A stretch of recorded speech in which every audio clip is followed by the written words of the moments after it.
I suppose the biggest problem with Jesus for lots of people is that he's supposed to be the Son of God. That just sounds far too big a claim to make. Sensible people don't just say things like that about themselves. So people tried to explain it away. They say that, no, he was just a great human teacher and his words have been misinterpreted by his fans. Or that he was just using picture language, or that the Bible has been altered, although as we saw earlier, that just isn't the case. But Jesus really seems to have claimed that he had a special relationship with God which nobody else had. He talked about God as my Father and your Father, not our Father, because he was God's Son in a way that nobody else was. He claimed he was able to forgive sins, which scandalised the religious leaders of his day. He said he was the light of the world and promised that anybody who followed him would never walk in darkness, but would have the light of life. Even when he was arrested and crucified, his faith in himself never seems to have wavered. When the thief dying on the next cross appealed to him, he said, "Today you'll be with me in paradise." And his last words before he died were, "It is finished," which isn't a cry of despair. The Greek word he used is actually a cry of triumph.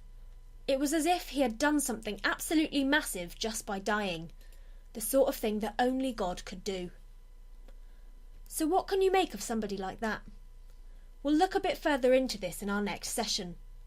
For the moment, let's just be absolutely sure that he really did make those massive, massive claims. Some unhistorical people, like Dan Brown, whom we mentioned earlier, claim that Jesus never thought of himself as God. Brown says that the whole story was invented out of thin air at the Council of Nicaea 300 years later. That's rubbish. Jesus was recognised as God by all his followers right from the start. Not only do we have the Gospels, which were written far earlier than Nicaea, but also lots of inscriptions and carvings that prove the point. For example, scratched into the plaster of a wall in an old Roman building, there's a piece of graffiti that dates back to 200 AD. It shows a little man worshipping a figure hanging on a cross, a figure with the head of a donkey.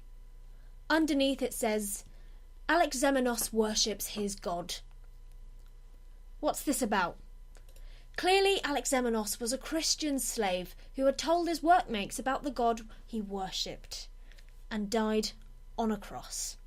To the other slaves, this must have seemed really stupid.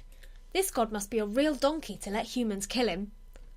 And so, to poke fun at Alexamenos, they drew a picture of Alexamenos worshipping his donkey god. Cruel stuff, but conclusive proof that the Christians believed Jesus was God more than a century before Nicaea. About the same time, a leading Roman teacher, Marcus Cornelius Fronto, was writing disdainfully, "The religion of the Christians is foolish, because they worship a crucified man." It's pretty clear that to the early Christians, Jesus wasn't just a dead hero or a great teacher or an inspiring example. He was to be worshipped because he was God. So there's a lot of incidental evidence for the Christian claim about Jesus. It isn't a bunch of legends dreamed up by hectic believers who were one hymn book short of a Sunday service. He really lived, and he really did the things we're told about him, and he really thought he was God.